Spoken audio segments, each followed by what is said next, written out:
خريطة شهر رمضان بالنسبة للقناة الأولى.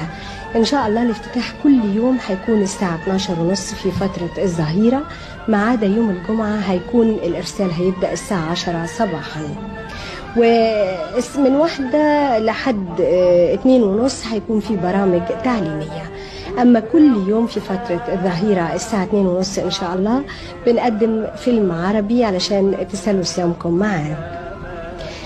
بعد كده الساعة 5:15 في مسلسل للأطفال. حديث الشيخ الشعراوي هيكون الساعة 5:30 إن شاء الله. الساعة 6:30 بنقدم لأطفالنا الأحباء مسلسل بوجي وطمطم اللي هم بيحبوه وبينتظروه دايما. فوزير عمو فؤاد بطولة فؤاد المهندس ومشيرة ومن إخراج محمد رجائي هتلتقوا بيها في 7 مساء. والساعة 7:15 برنامج خريطة شهر رمضان بالنسبة للقناة الأولى.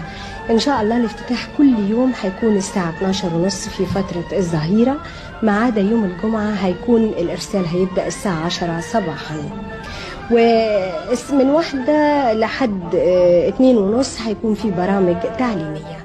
أما كل